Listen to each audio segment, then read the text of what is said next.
Shalom, Assalamualaikum warahmatullahi wabarakatuh. Perkenalkan, nama saya Kristina, mahasiswa program studi Pendidikan Bahasa dan Sastra Indonesia Universitas Palangkaraya. Di video ini saya akan memberikan contoh penerapan kegiatan proses belajar mengajar daring dengan menggunakan 8 keterampilan dasar mengajar pada siswa SMA kelas 11. Nah, sebelumnya 8 keterampilan dasar mengajar ini yaitu yang pertama, keterampilan bertanya, kedua, keterampilan memberikan penguatan, ketiga, keterampilan mengadakan variasi, keempat, keterampilan menjelaskan, kelima, keterampilan membuka dan menutup pelajaran, keenam, keterampilan membimbing diskusi kelompok kecil, ketujuh, keterampilan mengelola kelas, kedelapan, keterampilan mengajar kelompok kecil dan perorangan. Nah, langsung saja, inilah contoh kegiatan pembelajaran menggunakan 8 keterampilan dasar mengajar. Selamat menyaksikan. Selamat pagi semuanya. Semoga kita pada hari ini dalam keadaan sehat walafiat. Nah, baik, sebelum kita memulai kegiatan proses belajar mengajar kita pada hari ini, alangkah baiknya kita memulainya dengan berdoa. Nah, baik, Ibu minta Amelia Francisca yang memimpin doa untuk kita pada hari ini. Baik Bu, mari kita berdoa dimulai. Amin, berdoa selesai. Ya, nah pada hari ini siapa yang tidak hadir? Ketua kelas siapa yang tidak hadir? Hadir semua Bu. Ya baik, sebelum kita ke materi, Ibu akan menyampaikan tujuan pembelajaran kita. Nah, jadi tujuan pembelajaran kita yaitu setelah mengikuti proses pembelajaran, peserta didik diharapkan untuk dapat memahami informasi tentang nilai-nilai kehidupan yang ada dalam teks cerpen atau yang kita kenal dengan cerita pendek. Nah, kemudian menemukan nilai-nilai kehidupan dalam cerita pendek, menentukan nilai kehidupan dalam teks cerpen, dan mendemonstrasikan nilai kehidupan dalam teks kehidupan teks cerpen. Nah, jadi materi kita pada hari ini yaitu tentang cerpen. Nah, kemarin sudah Ibu kirimkan materi teks cerpen dan PPT di Google Classroom. Nah, di sini apakah sudah dicermati materi dan PPT yang Ibu kirimkan kemarin? Ya, baik. Nah, cerpen. Nah, pasti di sini tidak ada yang tidak tahu apa itu cerpen. Sudah sering kita dengarkan apa itu cerpen. Nah, Ibu mau tanya, menurut pendapat kalian cerpen itu apa? Ya, baik. Oh iya, bagus. Ya. Jadi cerpen itu Ibu akan jelaskan ya secara lebih rinci apa itu definisi cerpen. Nah, jadi definisi tentang cerpen itu adalah cerpen itu berbeda dari cerita-cerita lainnya seperti roman atau novel. Nah, apa itu cerpen? Nah, jadi cerpen itu merupakan cerita yang menceritakan tentang sekilas lintas kehidupan. Nah, kenapa hanya sekilas lintas kehidupan? Nah, namanya juga cerpen, anonim dari cerita pendek.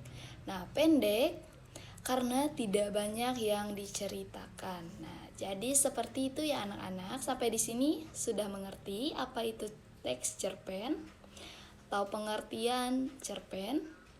Sudah paham? Ya, kalau sudah paham semua kita lanjutkan ya. Nah, selanjutnya kita akan membahas ciri-ciri cerpen. Nah, yang pertama, cerpen itu ceritanya singkat. Nah, kenapa singkat?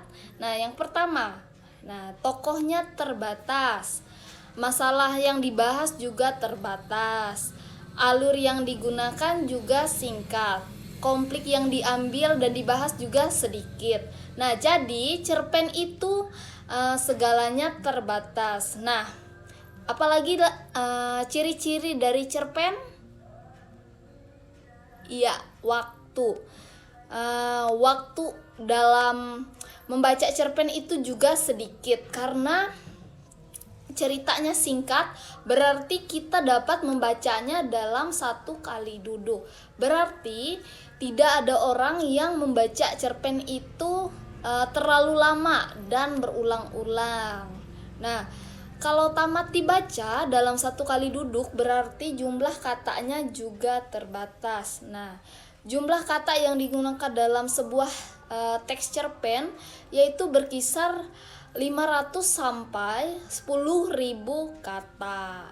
Nah, berkisar sampai dengan 500 sampai 10.000 kata, makanya cerpen itu dapat dibaca dengan 1 kali duduk. Nah, jadi begitu ya anak-anak. Ya. Nah, kemudian apa itu yang dimaksud dengan nilai di dalam sebuah cerpen? Nah, nilai adalah sesuatu yang dapat diambil atau dipetik setelah kita membaca cerpen tersebut. Nah, sifatnya edukatif atau mendidik, kemudian menambah ilmu pengetahuan, bisa juga hanya sebagai hiburan dan untuk mengisi waktu luang kita saja. Nah, yang paling terpenting, nilai itu adalah dapat memanusiakan manusia sehingga berguna bagi manusia lain dalam kehidupan sehari-hari. Nah, terus apa saja macam nilai yang terdapat dalam sebuah cerpen? Nah, Ibu mau tanya, siapa di sini yang bisa menjawab apa saja nilai yang terkandung dalam sebuah cerpen? Ayo, siapa? Saya, Bu. Oke, ya. Baik. Yang pertama itu ada nilai moral, nilai sosial, kemudian ada nilai religius. Ya, baik. Terima kasih jawabannya. Benar ya. Jawaban teman kalian benar. Tapi masih ada yang kurang. Ada yang mau menambahkan?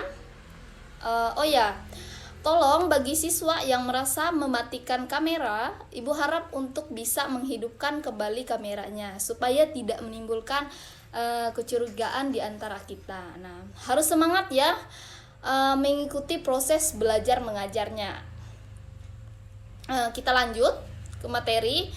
Nah, jadi nilai-nilai yang terkandung dalam sebuah cerpen itu adalah seperti yang teman kalian katakan, ada nilai moral, nilai agama, nilai sosial, nilai budaya, nilai pendidikan, nilai etika, nilai estetika, politik, patriotik, psikologis, nilai ekonomi, nilai sejarah.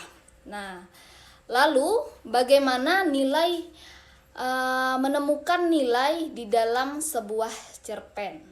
Ayo.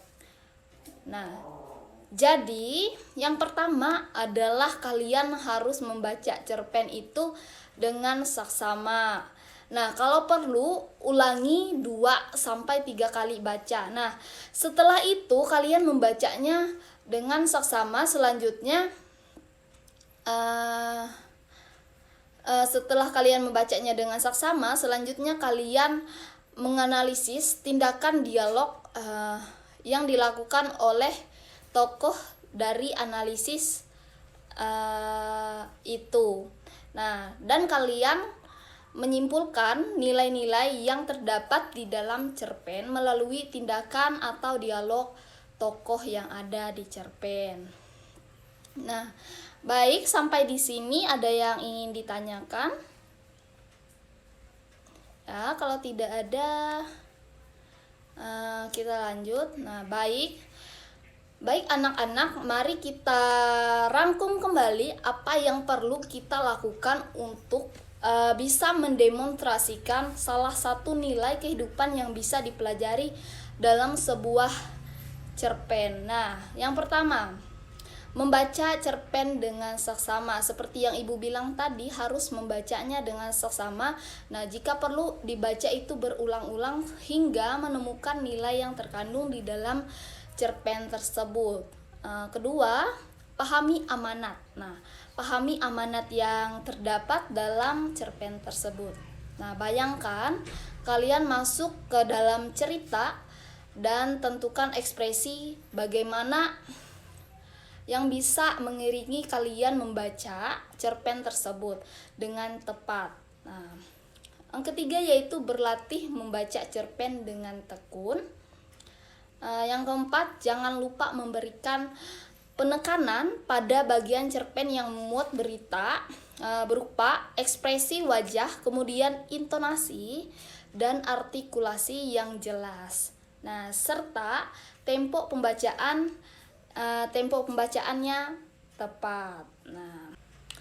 Nah, jadi anak-anak, demikian untuk materi pembelajaran kita pada hari ini. Semoga materi yang Ibu sampaikan bisa dipahami dan bermanfaat bagi kita semua. Nah, baik, sebelum kita mengakhiri pelajaran kita pada pagi hari ini, apa ada yang mau ditanyakan? Nah, Tidak ada, Bu. ya, jika tidak ada berarti paham semua ya? Iya, Bu. Nah, baik, Ibu minta kesediaan Amelia lagi untuk memimpin doa untuk menutup pelajaran kita. Baik, Bu. Mari kita berdoa. Berdoa dimulai.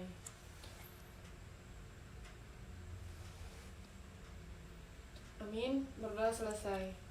Ya, terima kasih. Oh iya, jangan lupa untuk dikerjakan ya tugas kelompok dan individunya. Sudah Ibu bagi, sudah Ibu kirim di grup WhatsApp. Nah, dan jangan lupa juga untuk mengisi daftar hadir di Google Classroom. Baik, sekian pelajaran kita pada hari ini. Silahkan dipelajari di rumah lagi ya. Selamat pagi menjelang siang.